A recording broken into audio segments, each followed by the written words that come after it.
I am doing this remote today, as you can see. And I don't have a whole lot today, but I wanted to just talk about the one thing that's probably on everyone's mind, and that's the confirmation hearings that went on and just the kayfabe that's happening. If you haven't read my blog post where I talked about what kayfabe is, it's this performance art that is kept secret in the pro wrestling world, and it's analogous to what we see on TV when they do these hearings, because it's all fucking performance, all for performance based. So I'm going to talk about that briefly, and then I'm just going to kind of give you guys a heads up on what I got planned for the week. So if you didn't watch the hearings today, obviously we have a new judge that Biden put up. She's a black woman. And of course, what we saw the normal theatrics that happen when somebody's getting nominated from the other party. And it's total bullshit, because at one point there was a time when people looked at the judges and they just looked at the ABA, which is the American Bar Association, to see whether or not they were qualified. And then most of the time, all the senators would vote for them. Before TV, this theatrics, this performance became kind of the modus operandi. This was something that it was a bipartisan effort. Oftentimes might be one or two objections or some tough questions, but after that, most of the time they were confirmed. But now, as you know, Mitch McConnell, Obama's going to be only a one-term senator president. He decided, and I will say, look, it's kind of started in the Obama campaign, where it got really, really kind of, I would not the campaign, but during his administration, when the Republican Party said, fuck this shit, we don't like Obama, we're going to do everything we can to thwart him. And so they made it so essentially that you had to get 60 votes. The filibuster kind of became a big deal. And so did the Senate hearings. So did all these hearings. These confirmation hearings are wedges that are used to control and kind of gin up excitement in the base. And that's what's fucked up, is because it's all about what kind of soundbite they can get, or what kind of jab they can put in for their base. It's not a real confirmation hearing.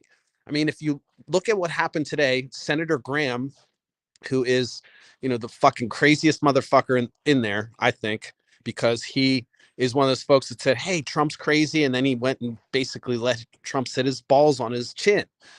But today he threw a fit talking about Guantanamo Bay and doing all this stuff. And he stormed out. He made this big, entrance, kind of like a teenage girl. Nothing against teenage girls, but their little attitude, and they stomp off because they're mad because they can't get their way. That's what he did. And again, that has nothing to do with the fucking goddamn Supreme Court. But he got the soundbite, he got the attention he wanted. And so now, that's why when these hearings come on, you're not going to see me get excited about watching the theatrics. I want to see what they're doing. When they get on MSNBC or CNN or fucking Fox, I don't give a fuck. I really don't, because that's not what they're doing. That's part of the charade. That's part of the kayfabe, which is the fake theatrics that they're doing to try to make sure that you come out and vote. So every time these hearings come up, until we have reasonable senators on both sides, you have this crazy questioning process where, and look, I'll say this for Kavanaugh, when he was up, Republicans were rightly pissed off at some of the questions Democrats were asking, but then there were questions that he couldn't answer that were simple questions like, hey, what happened to $200,000 in credit card debt that you had 2 weeks before this fucking hearing? All these things that make Kavanaugh's kind of nomination look a little weird. Those are valid questions. And of course, then he cried on the stand. Can you imagine if this woman that was on there today, a black woman, started crying on the bench when she got asked questions? That's what she had to deal with. Of course she didn't cry. She handled like a fucking champ. But the point I'm making is that, you know, the Republicans are really frustrated right now with the fact that Biden elected a black woman. Why? Because they think apparently somebody else is more qualified. Fair. But I would go so far as to say is the fact that we haven't had a black woman on the Supreme Court, when black women make up a large percentage of the population, and they're also not represented in the Supreme Court and haven't been ever. I think it's a valid choice to put a black one up there, especially one that's qualified. And so I started off talking about, how it's a charade and how these guys go through these questions. But typically, I also mentioned how in the old days, it was the ABA that they kind of looked to say, hey, look, is this person a good judge? Is this person, they know their jurisprudence? Are they, what's their track record look like? Have they done anything silly? And the ABA would do all of that, and then it would just be kind of like a formality in the Senate whether or not to confirm these people. And so, my frustration with politics in general is the fucking fakeness of it, but it's also when people use certain opportunities only to make political points and not really get any progress. Look, we need to fill the fucking bench. We need to fill the fucking bench with a fucking woman. It'd be nice if it was a black woman. So, you want to ask you want to make this a charade like Senator Graham did, and look, don't take my word for it. Do a Google search, look for what he did, and if you think that's representative of how you want your elected officials to operate, we're on we're on different pages. That's all I got to say. But so I did spend some time watching it today, but again, I can't do it. I can't do it because it really is meaningless. It's political points. They're essentially trying to create sound bites for ads, and they're not looking to really move the needle. And so, that's probably the big story for today. The other big story is the ongoing war. The other big story is the ongoing inflation and the gas prices, and how people are, obviously people are tripping over the fact that a transgender woman did well in swimming, because we know how they feel about that. And I mentioned that yesterday, but right now it's kind of, you're going to see them set the stage for the midterms, and you're going to see them kind of, this is another, kind of opportunity for the Republicans and the Democrats to say, look what happened during the confirmation hearing. Look at the answers she said during the confirmation hearing.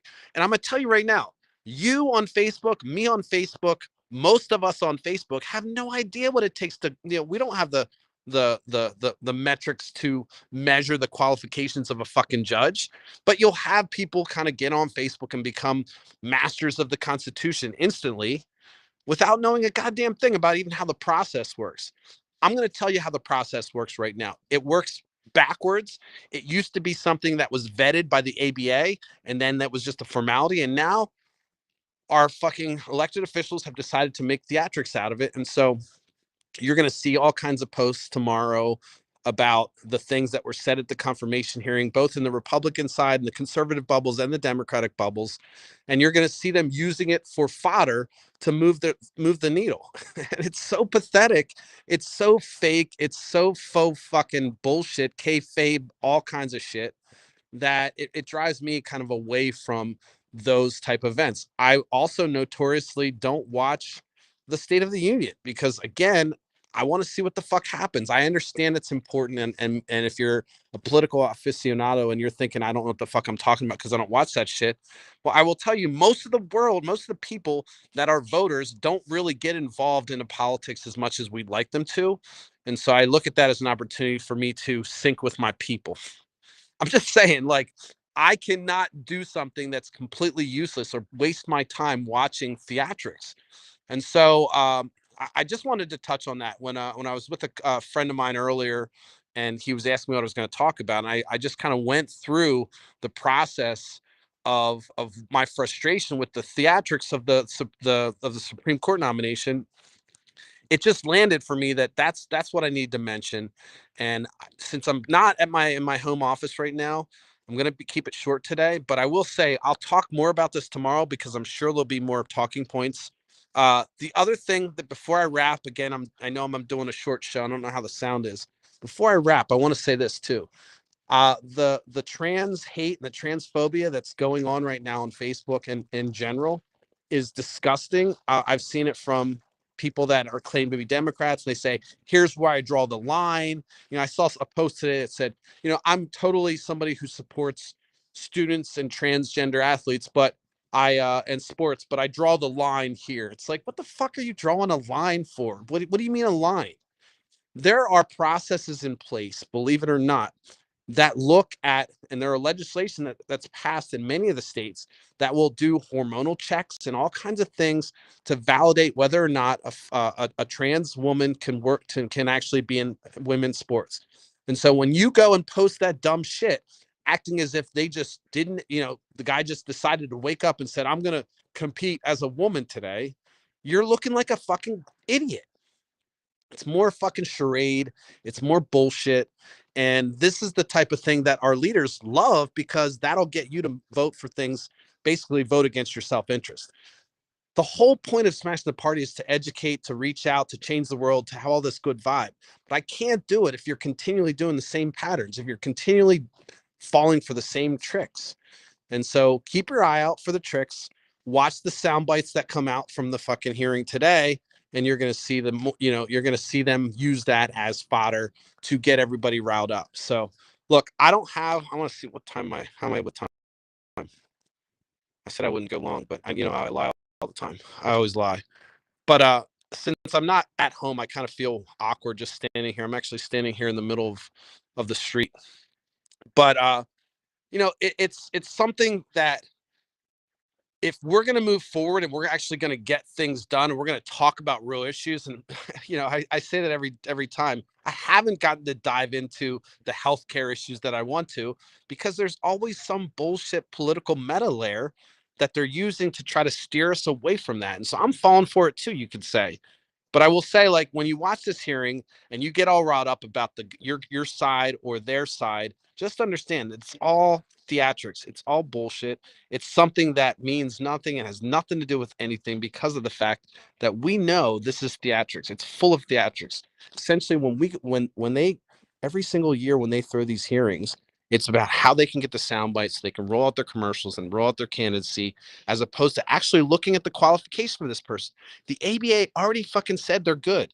The ABA has already validated this person's, has the credentials to be on the Supreme Court.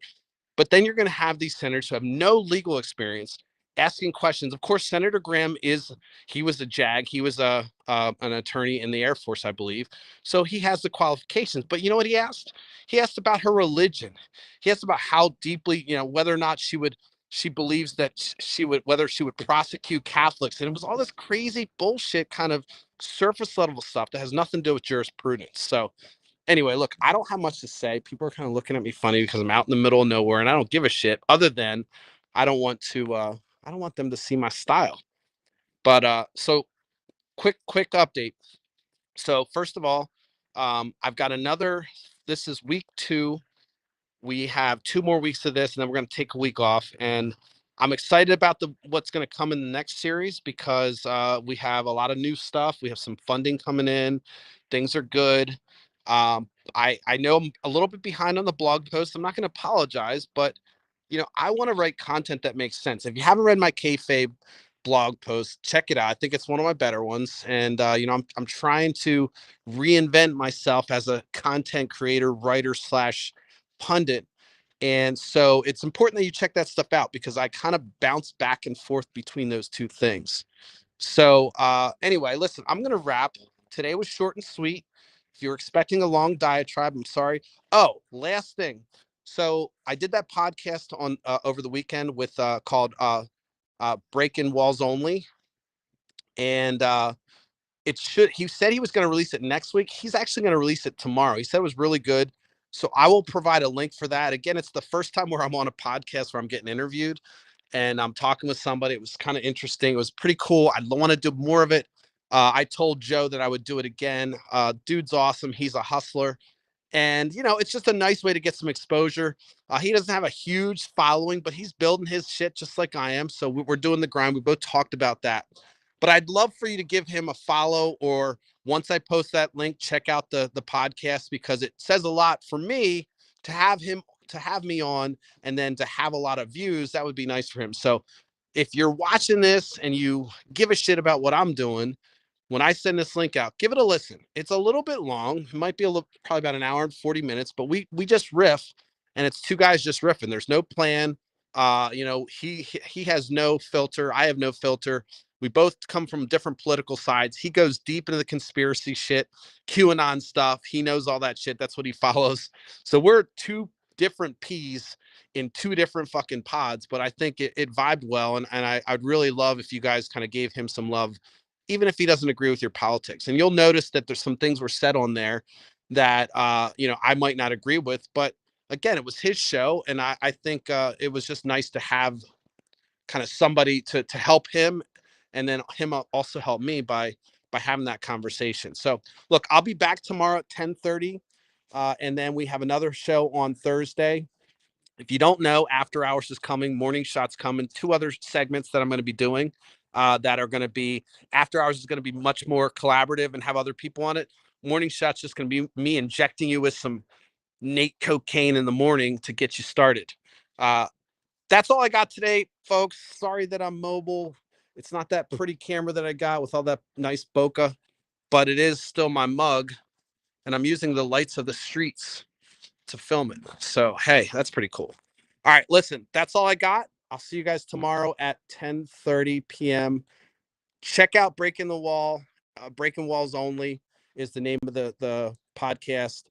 It's just him interviewing local people that he's interested in, and I loved it, man. Young guy that's really killing it, really trying to do the whole comedy thing, and I love seeing that grind. He's just in it, and while we're different politically, I think that at some point we'll probably collaborate just because of his work ethic and kind of how passionate he is. I love it. I think we can work. I think we can look through any kind of differences we have.